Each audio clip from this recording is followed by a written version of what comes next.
కేంద్ర హోంశాఖ కార్యదర్శి అధ్యక్షతన కీలక సమావేశం ముగిసింది. 40 నిమిషాల పాటు జరిగిన ఈ సమావేశానికి NSG DG, BSF DG, SSB ADG, పలువురు సీనియర్ ఉన్నతాధికారులు హాజరయ్యారు. పహల్గామ్ ఉగ్రదాడి నేపథ్యంలో భద్రతా సన్నద్ధతపై చర్చించారు. హోంశాఖ వరుస భేటీలు ఉత్కంఠ రేపుతున్నాయి. బీఎస్ఎఫ్ డైరెక్టర్ జనరల్ కూడా భేటీ అయ్యారు.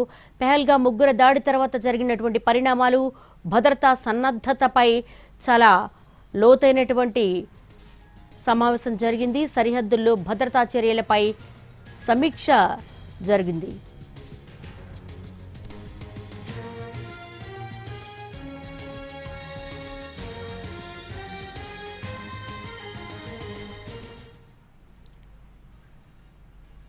కేంద్ర హోంశాఖ కార్యదర్శి అధ్యక్షతన కీలక సమావేశం ముగిసింది. 40 నిమిషాల పాటు జరిగిన ఈ సమావేశానికి NSG DG, BSF DG, SSB ఏడీజీతో పాటు పలువురు సీనియర్ ఉన్నతాధికారులు హాజరయ్యారు. దీనికి సంబంధించి ఢిల్లీ నుంచి మా ప్రతినిధి ప్రసాద్ అడిగి మరిన్ని వివరాలు తెలుసుకుందాం. ప్రసాద్, ఈ సమావేశానికి ఎవరెవరు ఉన్నతాధికారులు హాజరయ్యారు, ఎలాంటి నిర్ణయాలు తీసుకున్నారు?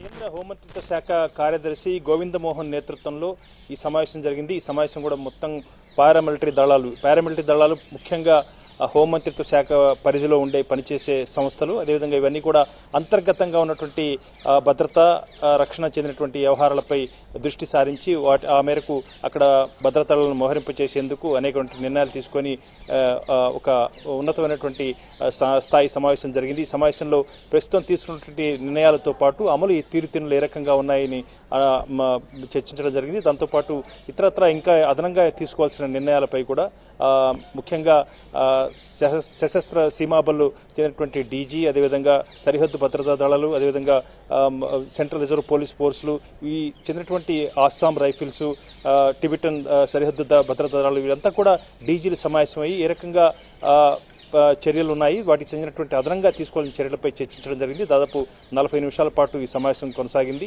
ఈ సమావేశంలో అనేక కీలక నిర్ణయాలు తీసుకున్నట్టు తెలిసింది. దీనిపై అధికారికంగా చెప్పే అవకాశం లేదు, కానీ ముఖ్యంగా పెహల్గామ్ ఉగ్రదాడి నేపథ్యంలో దేశవ్యాప్తంగా ఉన్నటువంటి స్లీపర్ సెల్స్ మరింత యాక్టివేట్ అయ్యేందుకు అవకాశం ఉందని నిఘా వర్గాలు అందించినటువంటి సమాచారం మేరకు ఎక్కడెక్కడైతే సున్నితమైనటువంటి ప్రాంతాలు ఉన్నాయో ఆ ప్రాంతాల్లో జాగరూకతతో అప్రమత్తంగా ఉండాలని చెప్పి నిర్ణయం తీసుకోవడం జరిగింది. ఆ మేరకు అదనంగా కూడా కొన్ని దళాలను అక్కడికి మోహరింపు చేసేందుకు కూడా తరలించేందుకు అవకాశం తెలుస్తుంది.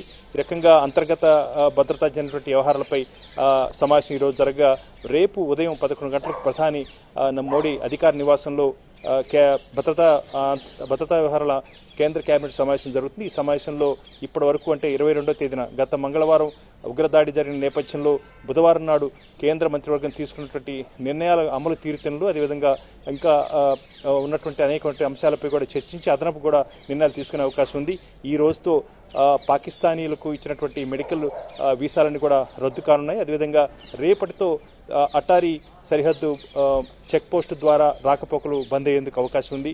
మొత్తంగా తీసుకున్న నిర్ణయాలు అమలు ఏ రకంగా ఉన్నాయి, ఇంకా అదనంగా ఏమైనా నిర్ణయాలు తీసుకోవాలా అన్న అంశాన్ని, అదేవిధంగా పాకిస్తాన్ పూర్తి స్థాయిలో కట్టుదిట్టం చేసేందుకు అనేకటువంటి అంశాలపై కూడా రేపు కేంద్ర కేబినెట్ కమిటీ సమావేశం అయ్యి చర్చించేందుకు అవకాశం ఉంది. కొన్ని సరికొత్త నిర్ణయాలు కూడా తీసుకునే అవకాశం ఉన్నట్టుగా ప్రభుత్వ వర్గాల నుంచి అంతున్న సమాచారం తెలుస్తుంది.